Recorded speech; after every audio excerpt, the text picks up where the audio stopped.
Welcome to lecture 28 of the course CS213 Object-Oriented Programming of the cohort University of Science and Technology. In this lecture we will look at generic collections, what generic collections are and how they can be used, and we will be using collections in our future lectures, so we'll try to understand the concept of different types of collections that can be used in Java before we go to their applications. Collections, as opposed to arrays, are used to hold groups of specific types of items, as arrays is a kind of a collection that can be used to hold groups of specific types of items. Collections are containers designed to hold generic or any type of objects. In Java, collections let you store, organize, and access objects in an efficient manner. The different collection types are vector, stack, dictionary, hash table, properties, and enumeration. Although we won't be looking at all of them over here, but we'll be looking at some of them in a little bit of more detail based on our applications of these collections in our future lectures. Vector, for example, the vector class implements a growable array of objects. Like an array, it contains components that can be accessed using an integer index. However, the size of a vector can grow or shrink as needed to accommodate adding and removing items after the vector has been created. Unlike the array, we can add or remove items into our vector. In Java, this is supported by vector class contained in java.util package. The vector class can be used to create generic dynamic arrays that hold objects of any type or any number. And this is where it is different from arrays, where in arrays we can only store a specific type of an object with a specific number of elements in that array. The objects do not have to be homogeneous. That means that we can store different types of objects in a vector. Like arrays, vectors are created as follows. Vector is the name of the declaration, list is the name of the vector, and we have declared our vector list without size. Vector list with a size, that is the initial size of the vector is 3. The properties of the vector possess a number of advantages over arrays. It is convenient to use vectors to store objects. A vector can be used to store a list of objects that may vary in size. We can add and delete objects from the list as and when required, but vectors cannot be used to store basic data types. For example, we cannot store basic data types like integer, floats, etc. We can only store objects in vectors. To store basic data type items, we need to convert them to objects using wrapper classes, and we will discuss these later in our lecture. Important methods in vector class include adding an element. For example, the add element method we will pass the item that we want to add to the vector as an argument. We can insert an element at a certain position by passing the item that will be an object and the index position where we want to insert the item at. Element at an index, get element at a certain position, remove element at a certain position, that we will use the remove element at method. For that, we can get the size of the vector using the size method. We can use the clone method to return a clone of this vector. We can use the clear method that will remove all of the elements from this vector. We can use the get method that returns the element at a specified position in this vector that will be passed on as an argument to the get method. we can use the copy into method that will copy all items from vector to an array. The array will be passed on as an argument. This is an example of using the vector, where we can see we have class vector1 and we have declared a vector, and we want to know the length of the vector.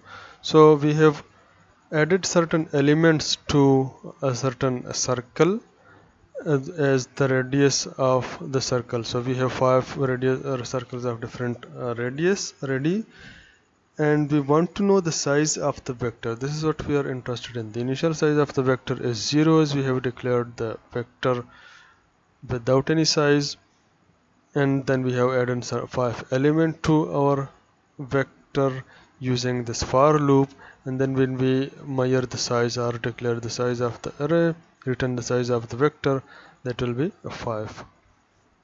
In another example, let's say we want to insert an element at a certain position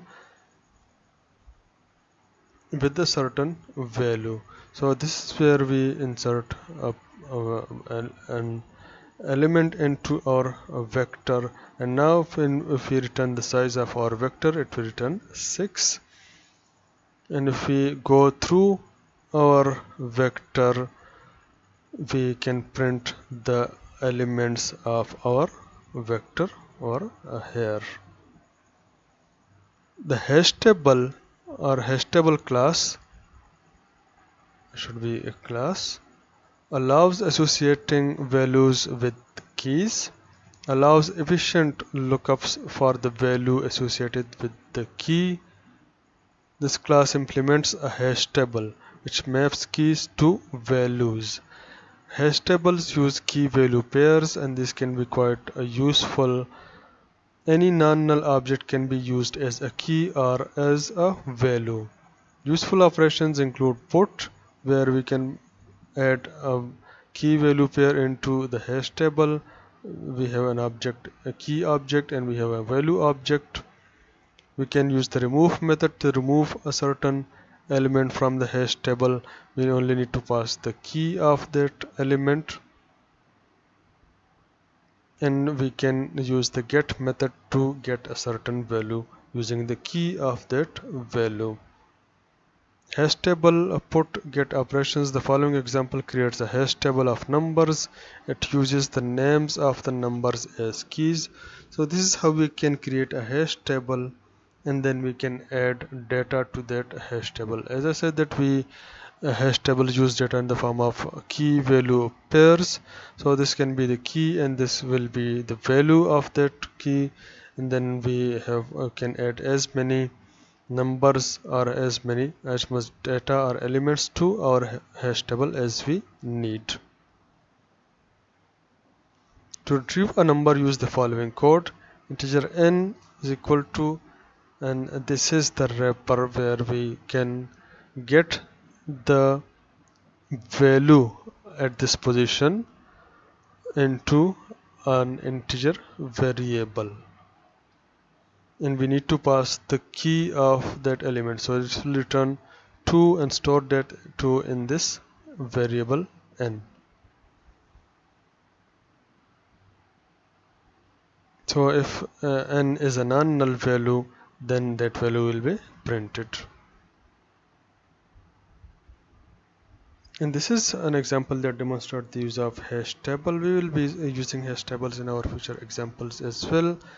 But basically we are declaring a hash table, and we have two objects of the student class that we might have declared somewhere else, and we have the key value pair for this student. So we'll get an ID for the user and put that as key for the student in the hash table, and then we will put the details of the student.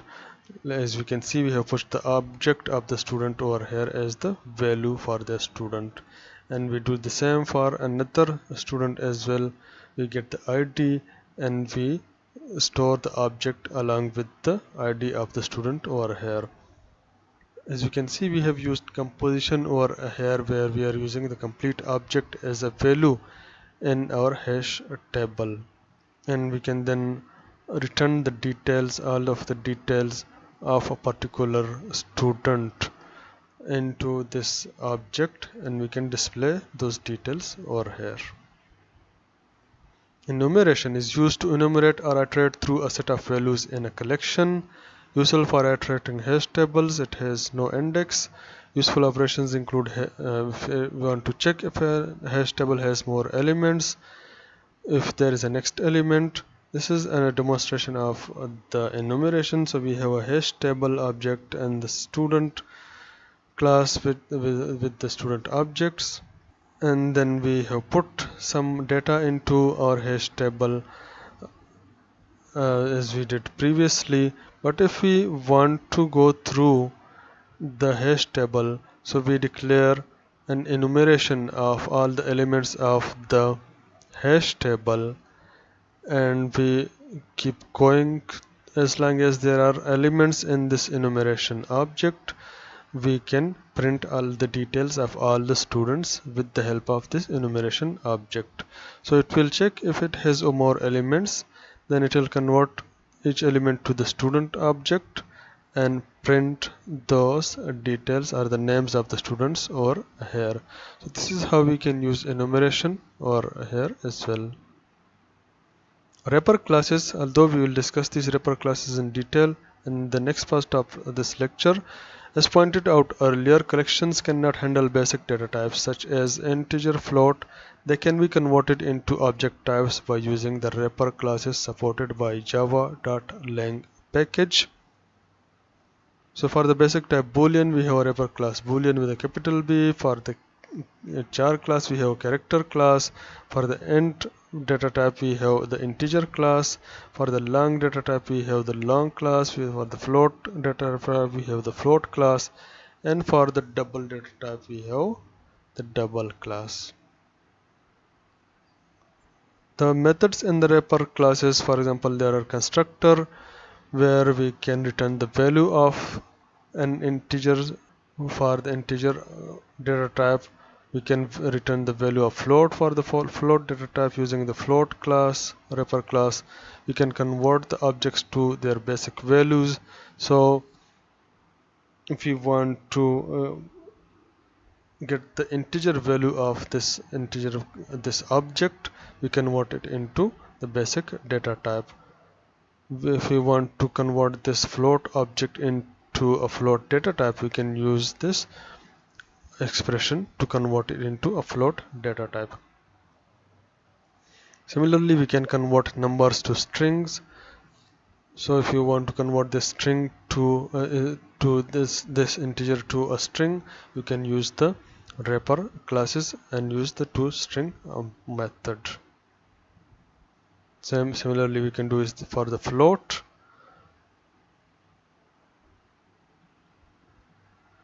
And the string objects to numeric objects, as we said that we can use the value of method to convert the string objects to numeric objects, as we can see over here, the float object to the float for the float, and we can also convert the numeric strings to basic types as well. So if we have a string that is a number, that contains a number, then we can convert that into an integer using the parseInt method. Similarly, we can use the parseFloat method. These methods throw exception number from format exception if the value of the string does not represent an integer.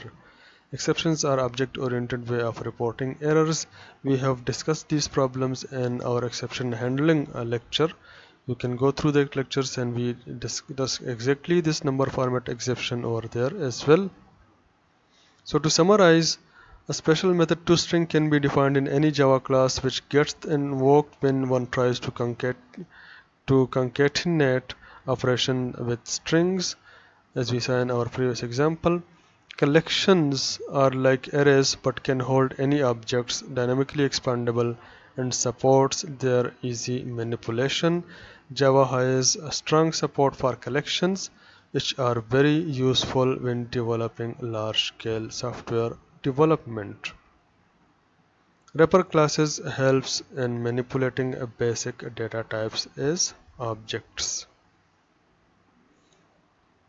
This will conclude this part of our lecture of collections. We will continue our discussion of collections. In the next part, we will discuss the array list.